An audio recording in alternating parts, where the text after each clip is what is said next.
Hi dears, welcome to new video. പരീക്ഷയ്ക്ക് തയ്യാറെടുക്കുന്ന പ്രിയപ്പെട്ട മക്കളെ, നിങ്ങൾ നിർബന്ധമായും അറിഞ്ഞിരിക്കേണ്ട കുറേയേറെ കാര്യങ്ങൾ നമുക്ക് ഈ വീഡിയോയിൽ ചർച്ച ചെയ്യാം. നിങ്ങൾ ആദ്യമായാണ് ചാനൽ കാണുന്നതെങ്കിൽ സബ്സ്ക്രൈബ് ചെയ്യുക, ലൈക്ക് ചെയ്യുക, നിങ്ങളുടെ അഭിപ്രായങ്ങളും നിർദ്ദേശങ്ങളും മറന്നു പോവാതെ കമന്റ് ബോക്സിൽ രേഖപ്പെടുത്തുക. ഓക്കെ, ഇന്ത്യൻ സ്വാതന്ത്ര്യ സമര ചരിത്രം നമ്മളെല്ലാ ഇന്ത്യക്കാരും നിർബന്ധമായും അറിഞ്ഞിരിക്കണം അല്ലെ. പ്രത്യേകിച്ച് പരീക്ഷയ്ക്ക് പോകുന്ന കുട്ടികളാണെങ്കിൽ ചോദിക്കേണ്ട, നിർബന്ധമായി നിങ്ങൾ പഠിച്ചിരിക്കണം. അപ്പൊ നമുക്ക് അതിലെ കുറേയേറെ കാര്യങ്ങൾ നമ്മൾ ഈ ഒരു ക്ലാസ്സിൽ ചർച്ച ചെയ്യാൻ പോവാണ്. അപ്പൊ ഒന്നാമത്തെ കാര്യം, നമ്മൾ ഇപ്പോൾ ഇന്ത്യൻ സ്വാതന്ത്ര്യ സമര ചരിത്രം എന്ന് പറഞ്ഞ വിശാലമായ കുറേ കാര്യങ്ങൾ ഉണ്ടാവും അല്ലെ. അത് നമുക്ക് നമ്മൾ അറിഞ്ഞിരിക്കേണ്ടതും നമ്മൾ പാഠപുസ്തകങ്ങളിലൊക്കെ ഉള്ളതുമായിട്ടുള്ള കാര്യങ്ങളാണ് പ്രിയ ടീച്ചർ ഇന്ന് ചർച്ച ചെയ്യാൻ പോകുന്നത്. ഓക്കെ, അപ്പൊ ഒന്നാമത്തെ പേര് ഓർത്ത് വെക്കുക, ആറ്റിങ്ങൽ കലാപം. എന്താണ് ആറ്റിങ്ങൽ കലാപം? ഏത് വർഷമാണ്? 1721. അപ്പൊ ആറ്റിങ്ങൽ, അഞ്ചുതെങ്ങ് എന്നൊക്കെ പറയുന്നത് കേരളത്തിലെ തിരുവനന്തപുരം ജില്ലയിലെ സ്ഥലങ്ങളാണ്. അവിടെ നടന്ന ബ്രിട്ടീഷുകാർക്കെതിരെ നടന്ന ആദ്യത്തെ സംഘടിത പ്രക്ഷോഭമാണ് നമ്മുടെ ഈ ആറ്റിങ്ങൽ കലാപം എന്ന് പറയുന്നത്. അതിനെക്കുറിച്ച് ഡീപ്പായിട്ടൊന്നും നമ്മുടെ പാഠപുസ്തകത്തിലില്ല, എങ്കിലും പേരോർത്ത് വെക്കുക. ആറ്റിങ്ങൽ കലാപം 1721. ആദ്യത്തെ സംഘടിത പ്രക്ഷോഭം എന്ന് പറയുന്നത് ആറ്റിങ്ങൽ കലാപം ആണ്. ഓക്കെ, അതിൽ ഒരുപാട് ബ്രിട്ടീഷുകാരൊക്കെ മരണപ്പെട്ടു. അപ്പൊ നമ്മൾ ആദ്യമായിട്ട് ചെയ്തൊരു കാര്യം എന്നുള്ള രീതിയിൽ അപ്പൊ ഓർത്ത് വെക്കുക ആറ്റിങ്ങൽ കലാപം. നമ്മൾ ഇന്ത്യയുടെ ചരിത്രത്തിലാണെങ്കിൽ ബ്രിട്ടീഷുകാർക്കെതിരെ എതിർത്തു എന്ന് പറയുമ്പോൾ നമ്മൾ ആദ്യം നമ്മളെ മനസ്സിലേക്ക് ഒരു പ്ലാസി യുദ്ധമായിരിക്കും. അപ്പൊ കേരളത്തിലത് ഓർത്ത് വെക്കുക ആറ്റിങ്ങൽ കലാപം, മറന്നു പോവരുത്.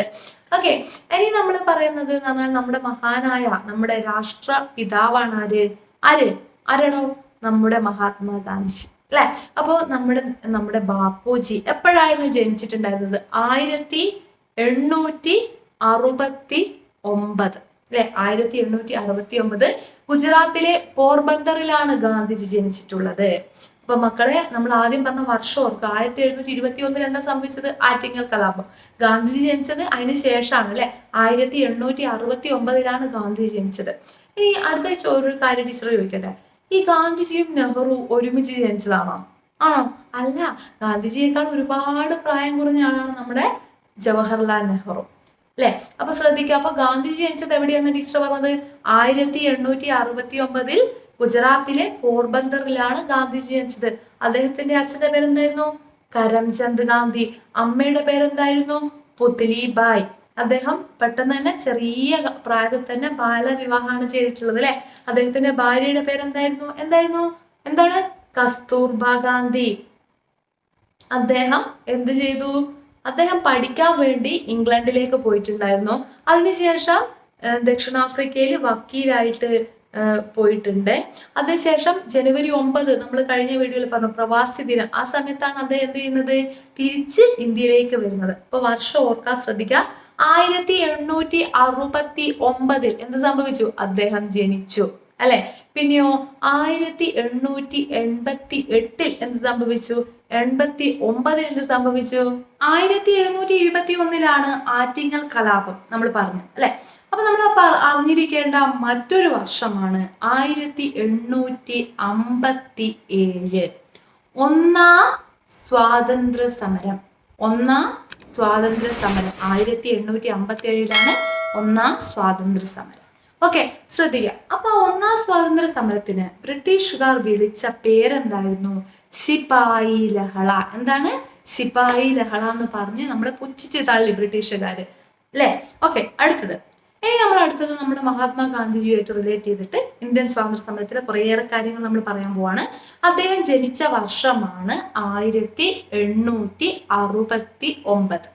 ഓർക്കുക, 1869 അദ്ദേഹം ജനിച്ചു. പിന്നെ ഇനി പറയാനുള്ളത്, അപ്പൊ ഒക്ടോബർ 2 ഗാന്ധി ജയന്തി നമുക്കറിയാം അല്ലെ. അടുത്ത വർഷം 1888 എന്താ സംഭവിച്ചത്? അദ്ദേഹം പഠനത്തിനായി ഇംഗ്ലണ്ടിലേക്ക് പോയി. ഓക്കെ, അപ്പൊ ഗാന്ധിജി 69 ജനിച്ചു, 1869 ജനിച്ചു. 88 അദ്ദേഹം പഠനത്തിനായി എവിടെ പോകുന്നത്? ഇംഗ്ലണ്ടിലേക്ക് പോകുന്നത്. അടുത്ത വർഷം 1888 ഞാൻ പറഞ്ഞു അല്ലെ. 89 പ്രത്യേകത എന്താണ് 89 പ്രത്യേകത? മകൾക്ക് അറിയോ? നമ്മുടെ ആദ്യത്തെ പ്രധാനമന്ത്രി ആരാ നമ്മുടെ ആദ്യത്തെ പ്രധാനമന്ത്രി? നമുക്ക് എല്ലാവർക്കും അറിയാം ആരാ? നമ്മൾ ഇഷ്ടത്തോടെ ചാച്ചാജി എന്ന് വിളിക്കുന്ന നമ്മുടെ ജവഹർലാൽ നെഹ്റു അല്ലെ. അദ്ദേഹം ജനിച്ച വർഷമാണ് ഏത്? 1889. ഓർത്ത് വെക്കാം. അപ്പൊ അദ്ദേഹത്തിന്റെ അച്ഛന്റെ പേരെന്തായിരുന്നു? മോത്തിലാൽ നെഹ്റു. അമ്മയുടെ പേരെന്തായിരുന്നു? സ്വരൂപ റാണി. അദ്ദേഹത്തിന്റെ ഭാര്യയുടെ പേരെന്തായിരുന്നു? കമല കൗൾ. അദ്ദേഹം എവിടെയാണ് ജനിച്ചത്? അലഹബാദില് അല്ലെ. എവിടെയാണ് ജനിച്ചത്? അലഹബാദിലാണ് ജനിച്ചിട്ടുള്ളത്. ഓക്കെ, അപ്പൊ അഹമ്മദാബാദും അലഹബാദും തമ്മിൽ മാറിപ്പോയത് കേട്ടോ. ഓക്കെ, അപ്പൊ 1888 ഗാന്ധിജി ഇംഗ്ലണ്ടിലേക്ക് പഠിക്കാൻ പോയി. 1889 നമ്മുടെ നെഹ്റു ജനിച്ചത്. അപ്പൊ നെഹ്റുവും ഗാന്ധിജിയും തമ്മിൽ അത്രയും വയസ്സിന്റെ വ്യത്യാസമുണ്ട് അല്ലെ. 1869 ഗാന്ധി ജനിച്ചത്, 1889 നെഹ്റു ജനിച്ചത്. ഓർത്ത് വെക്കാം. ഓക്കെ, ഇനി അടുത്തൊരു വർഷം എന്ന് പറയുന്നത് 1915 പ്രത്യേകത. 88 അദ്ദേഹം ദക്ഷിണാഫ്രിക്കയിലേക്ക് പോയതാണ് അല്ലെ. അപ്പൊ അദ്ദേഹം 88 അദ്ദേഹം ഇംഗ്ലണ്ടിലേക്ക് പോയി. 93 അദ്ദേഹം ദക്ഷിണാഫ്രിക്കയിലേക്ക് പോയി. 1888 അദ്ദേഹം എവിടെയാ പോയത്? പഠിക്കാൻ വേണ്ടി ഇംഗ്ലണ്ടിൽ പോയി.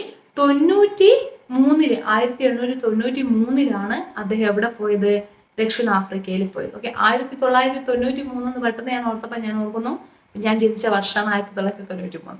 ഓക്കെ, 1893 എന്ത് സംഭവിച്ചിട്ടുള്ളത് മക്കളെ? 1893 എന്ത് സംഭവിച്ചു? അദ്ദേഹം ദക്ഷിണാഫ്രിക്കയിലേക്ക് പോയി. എന്നിട്ട് അദ്ദേഹം തിരിച്ചു വരുന്നത് 1915. ഓക്കെ, 1915 ജനുവരി 9 അദ്ദേഹം തിരിച്ചു വരുന്നു. എവിടുന്ന്?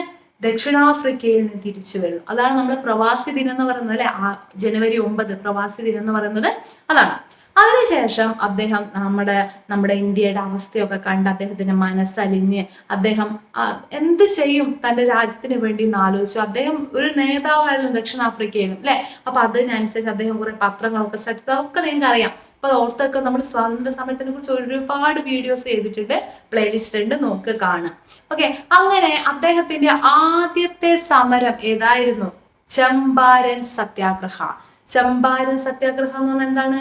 ബീഹാറിലെ നീലം കർഷകർക്ക് വേണ്ടി, ചമ്പാരൻ എന്ന സ്ഥലത്തെ നീലം കർഷകർക്ക് വേണ്ടിയിട്ട് ഗാന്ധിജി നടത്തിയ സമരമാണ് ചമ്പാരൻ സത്യാഗ്രഹം അല്ലെ. ബ്രിട്ടീഷുകാർ നീലം കൃഷി ചെയ്യാൻ വേണ്ടിയിട്ട് കർഷകരെ നിർബന്ധിക്കുകയും നികുതി കൂട്ടുകയും ഒക്കെ ചെയ്ത് ബുദ്ധിമുട്ടിച്ച് എട്ടങ്ങാറാക്കിയിട്ട് അതിനെതിരെ ഗാന്ധിജിയുടെ നേതൃത്വത്തിൽ അവർ സമരം ചെയ്തു അല്ലെ. ചമ്പാരൻ സത്യാഗ്രഹ. വർഷം ഏതാണ്? 1917. 1917.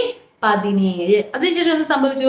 1918 ഖേഡ സമരം, ഖേഡ സത്യാഗ്രഹവും അഹമ്മദാബാദ് തുണിമൽ സമരവും വരുന്നത് 1918.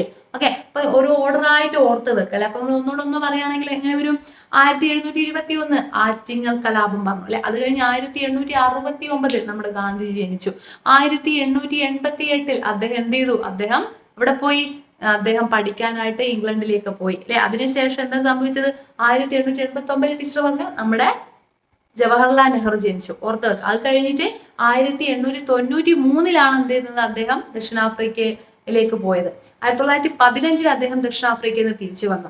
പിന്നെയോ 1917 ആദ്യത്തെ സത്യാഗ്രഹം ചമ്പാരൻ സത്യാഗ്രഹം. അത്രയും കാര്യങ്ങൾ മക്കൾ പഠിച്ചു അല്ലെ. അടുത്തത് 1918 ഖേഡ സമരവും അഹമ്മദാബാദ് തുണിമിൽ സമരവും അല്ലെ. എല്ലാ വർഷങ്ങളൊക്കെ നിങ്ങൾ റിലേറ്റ് ചെയ്ത് പരസ്പരം ഓർമ്മിച്ച് വെക്കാം. അപ്പൊ നിങ്ങൾക്ക് എളുപ്പത്തിൽ ഓർമ്മിക്കാൻ പറ്റും. അടുത്തത് 1919 റൗലറ്റ് ആക്ട്, റൗലറ്റ് നിയമം കൊണ്ടുവന്ന വർഷമാണ് 1919. 1919 ഏപ്രിൽ 13 വേറൊരു പ്രത്യേകത ഉണ്ടല്ലോ. എന്താണ്?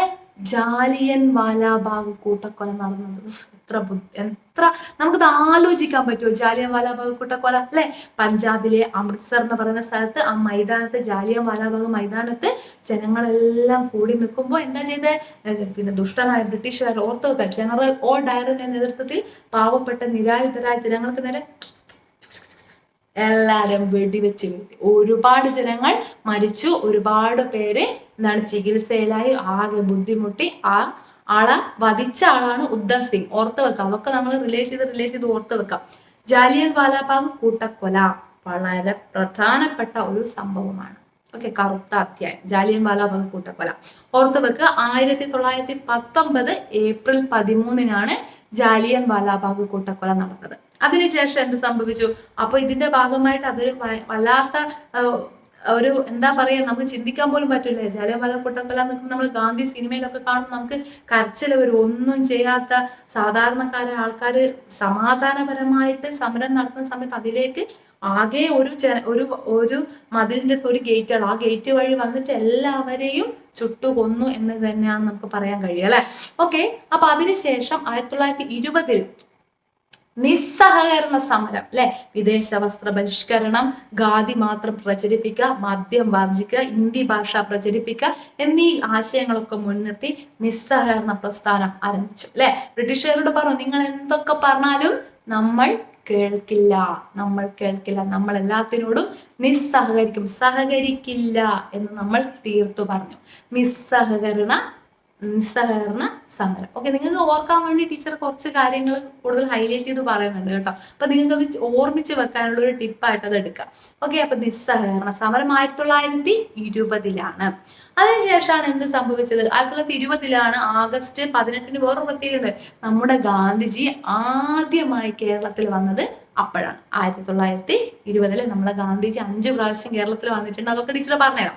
അടുത്തത്, അങ്ങനെ 1921 എന്ത് സംഭവിച്ചത്? മലബാർ കലാപം, അല്ലെ? മാപ്പിള ലഹള ഒക്കെ നടന്നത്. അപ്പോ എന്ന് പറഞ്ഞ എന്തായിരുന്നു? വർഗീയത കൊണ്ട്, അല്ലെ, പരസ്പരം തമ്മിലടുപ്പിച്ചു ഹിന്ദുക്കളെയും മുസ്ലിങ്ങളെയും ഒക്കെ. വളരെ മോശപ്പെട്ട കാര്യം അതല്ലേ? നമ്മളെല്ലാവരുടെയും ശരീരത്തിലൂടെ ഒഴുകുന്ന രക്തം ഒന്ന് തന്നെയാണ്, അല്ലെ? അങ്ങനെ ഹിന്ദു ആണെന്നോ മുസ്ലിം ആണെന്നോ വേർതിരിവ് നമുക്ക് പാടുണ്ടോ മക്കളെ? ഒരിക്കലും പാടില്ല, അല്ലെ? അപ്പൊ മലബാർ കലാപത്തെ കുറിച്ചൊക്കെ കൂടുതൽ അന്വേഷിച്ചറിഞ്ഞ് നിങ്ങൾ വായിക്കണം, മനസ്സിലാക്കണം. ഓക്കെ, അപ്പൊ അങ്ങനെ മാപ്പിള ലഹള, മലബാർ കലാപം 1921 നടന്നു. അങ്ങനെ നവംബർ 10 നടന്ന മറ്റൊരു സംഭവമാണ് 1921 നവംബർ 10 നടന്ന മനസാക്ഷിയെ ഞെട്ടിച്ച മറ്റൊരു സംഭവമാണ് എന്ത് wagon tragedy. Okay, wagon tragedy. തിരൂരിൽ നിന്ന് കോയമ്പത്തൂരിലേക്ക് ജയിലടക്കാൻ വേണ്ടി കുറെ ആൾക്കാരെ കാറ്റും വെളിച്ചവും കടക്കാത്ത ഒരു തീവണ്ടി ബോഗിനകത്ത് കുത്തി നിറച്ച്, അല്ലെ, കൊണ്ടുപോയി. പോത്തന്നൂരിലെത്തി തുറന്നു നോക്കുമ്പോൾ 64 ആൾക്കാർ മരിച്ച്, ശ്വാസം മുട്ടി, പരസ്പരം കടിച്ച്, എന്താ പറയാ, തുപ്പി, മലമൂത്ര വിസർജനം ചെയ്ത്, രക്തം കുടിച്ച് ആകെ അവശ നിലയിൽ ഒരുപാട് പേര് അങ്ങനെ വളരെ എന്താ പറയാ, നമുക്ക് ചിന്തിക്കാൻ പറ്റാത്ത അവസ്ഥയിലായിരുന്നു നമ്മുടെ സ്വന്തക്കാരായ, നമ്മുടെ സ്വാതന്ത്ര്യ സമര സേനാനികളായ മനുഷ്യന്മാരിലെ പാവപ്പെട്ട മനുഷ്യന്മാരുണ്ടായിരുന്നത്.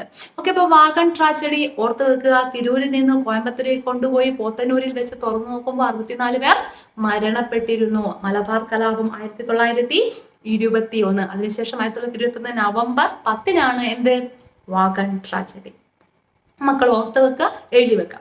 വാഗൺ ട്രാജഡി നടന്നതിന് ശേഷം 1922 ചൗരി ചൗര സംഭവം, അല്ലെ? എന്താണ് ചൗരി ചൗര സംഭവം? നമ്മൾ പോലീസ് സ്റ്റേഷനൊക്കെ എത്തിച്ച്. അപ്പോൾ 1922 ചൗരി ചൗര സംഭവം ഓർത്ത് വെക്കാം. അങ്ങനെ അതിനുശേഷം 24-25 സമയത്തിലായിരുന്നു നമ്മളെ വൈക്കം സത്യാഗ്രഹം. ഓക്കെ, വൈക്കം സത്യാഗ്രഹത്തിന് ശേഷം 1930 ഏറ്റവും വലിയ പ്രത്യേകത എന്താണ്? ഉപ്പ് സത്യാഗ്രഹം, അല്ലെ? ബ്രിട്ടീഷുകാർ നമുക്ക് സുലഭമായി ലഭിക്കുന്ന ഉപ്പിന് പോലും നികുതി ചുമത്തിയപ്പോ എന്ത് ചെയ്തു? ഗാന്ധിജിയുടെ നേതൃത്വത്തിൽ നമ്മൾ ഉപ്പ് കുറുക്കി ആ നിയമം ലംഘിച്ചു. ഗാന്ധിജിയുടെ നേതൃത്വത്തിൽ, അല്ലെ?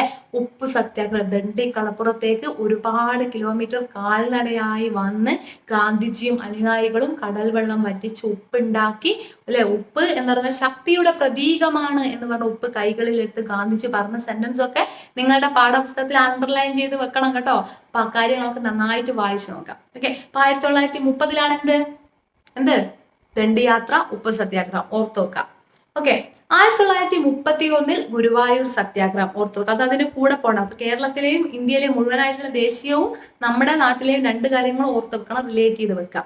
അപ്പൊ 1931 ടീച്ചർ പറഞ്ഞു ഗുരുവായൂർ സത്യാഗ്രഹം. 31, 32 ഗുരുവായൂർ സത്യാഗ്രഹം. അത് കഴിഞ്ഞ് അതിന് മുമ്പ് നമ്മൾ പറഞ്ഞ 24-25 വൈക്കം സത്യാഗ്രഹം പറഞ്ഞത്. അതിനുശേഷം ഗുരുവായൂർ സത്യാഗ്രഹം നമ്മൾ പറഞ്ഞു. അതിനുശേഷം പിന്നീട് എന്തായിരുന്നു സംഭവിച്ചിട്ടുള്ളത്? ഉപ്പ് സത്യാഗ്രഹമൊക്കെ നടത്തി, നമ്മള് മറ്റു സത്യാഗ്രഹങ്ങളൊക്കെ നടത്തി ഉപ്പ് സത്യാഗ്രഹ സമയത്ത് നമ്മൾ ഓർമ്മിക്കേണ്ട മറ്റൊരു കാര്യം എന്താണ്? ഇതിന് ശക്തി പകരാൻ വേണ്ടി ഒരുപാട് പേര് ഒരുപാട് ദേശഭക്തി ഗാനങ്ങൾ എഴുതി അല്ലെ. അപ്പൊ അതിലുള്ള ഒരു പ്രധാനപ്പെട്ട നമുക്ക് ഇഷ്ടപ്പെട്ട ഒരു പാട്ടാണ് എന്ത്? വരിക വരിക സഹചരെ. എന്തായിരുന്നു അതിന്റെ വരി? വരിക വരിക സഹചരെ വലിയ സഹന സമരമായി കരളുറച്ചു കൈകൾ കോർത്തു കാൽനടയ്ക്കു പോകണ കൺ തുറന്നു നോക്കുവിൻ കൈകൾ കോർത്തിറങ്ങുവിൻ കപട കുടില ഭരണകൂടമി ക്ഷണം തകർക്കണം അല്ലെ.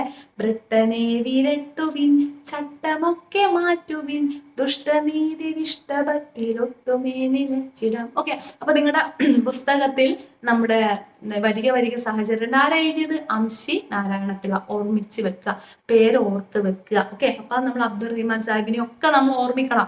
ഒരുപാട് സ്വാതന്ത്ര്യ സമര സേനാനികളുണ്ട്. വിശദമായിട്ട് ഇക്കാര്യങ്ങൾ നമ്മുടെ പ്ലേലിസ്റ്റിലുള്ള ഓരോ വീഡിയോ ടീച്ചർ ചെയ്തിട്ടുണ്ട്. ഉപ്പ് സത്യാഗ്രഹത്തിന് വേറെ വീഡിയോ ചെയ്തിട്ടുണ്ട്, ക്വിറ്റ് ഇന്ത്യ വേറെ ഉണ്ട്, സ്വാതന്ത്ര്യ സമരം വേറെ ഉണ്ട്, അങ്ങനെ ഒരുപാട് കൊടുത്തിട്ടുണ്ട്. ആ വീഡിയോ കാണാൻ മറക്കണം. ഓക്കെ, അപ്പൊ 1930 ഉപ്പ് സത്യാഗ്രഹം കഴിഞ്ഞു. അതിനുശേഷം 1942 എന്ത് സംഭവിച്ചു? 42 ക്വിറ്റ് ഇന്ത്യ. നമ്മൾ അവരോട് പറഞ്ഞു കേട്ടോ, ഇന്ത്യ വിടുക, ക്വിറ്റ് ഇന്ത്യ. അപ്പൊ ക്വിറ്റ് ഇന്ത്യ പ്രസ്ഥാനം, quit India movement, quit India എന്ന് നമ്മൾ പറഞ്ഞത് എപ്പോഴാണ്? 1942 ഓർമ്മിച്ച് വെക്കുക, ക്വിറ്റ് ഇന്ത്യ സമരം. അങ്ങനെ ബ്രിട്ടീഷുകാർ അവസാനം നമ്മുടെ രാജ്യത്ത് നിന്നും പോയി. അങ്ങനെ നമ്മുടെ ഇന്ത്യ സ്വതന്ത്രമായി. എപ്പോ? 1947 ഓഗസ്റ്റ് 15 നമ്മുടെ രാജ്യം സ്വതന്ത്രമായി. നമ്മുടെ ത്രിവർണ്ണ പതാക വാനിൽ ഇങ്ങനെ പറന്നുയർന്നു അല്ലെ. അപ്പൊ നമുക്ക് സ്വാതന്ത്ര്യം കിട്ടി. വർഷം ഓർമ്മിക്കുക, 1947 ഓഗസ്റ്റ് 15 അല്ലെ. പിന്നീട് നമ്മുടെ ഗാന്ധിജി പക്ഷെ അത്ര സന്തുഷ്ടനായിരുന്നില്ല ആ സമയത്ത്. എന്തായിരുന്നു കാരണം എന്നറിയോ? ഹിന്ദുക്കളും മുസ്ലിങ്ങളും തമ്മിൽ വലിയൊരു വർഗീയ പ്രശ്നം ഇവിടെ നടക്കുകയായിരുന്നു. അപ്പൊ അവർക്ക് വേറെ രാജ്യം വേണമെന്നൊക്കെ പറഞ്ഞ് പാകിസ്ഥാന്റെ ഭാഗത്തേക്ക് കുറെ ആൾ പോയി. അങ്ങനെ കുറേ വർഗീയ പ്രശ്നങ്ങൾ നമ്മുടെ രാജ്യത്ത് നടക്കുന്ന സമയമായിരുന്നത്. അങ്ങനെ 1947 നമ്മുടെ ആരാണ് നമ്മുടെ ആദ്യത്തെ പ്രധാനമന്ത്രി? നമ്മുടെ ജവഹർലാൽ നെഹ്റു അല്ലെ. രാജ്യം പിന്നെ അർദ്ധരാത്രിയിൽ നമുക്ക് സ്വാതന്ത്ര്യം ലഭിച്ചു അല്ലെ. നമ്മള് സ്വാതന്ത്ര്യം കൊണ്ട് അല്ലെ സന്തോഷം കൊണ്ട് നമ്മളത് കേൾക്കുമ്പോൾ തന്നെ നമ്മൾ പുളകിതമാവുന്ന ഒരു നിമിഷമായിരുന്നു അത് അല്ലെ. അങ്ങനെ നമുക്ക് സ്വാതന്ത്ര്യം ലഭിച്ചു.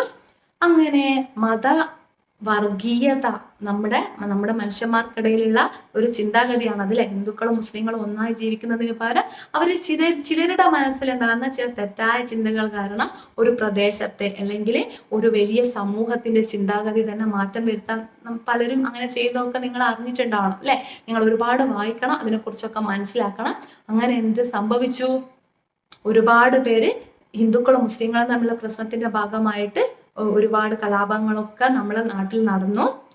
അങ്ങനെ 1948 എന്ത് സംഭവിച്ചു?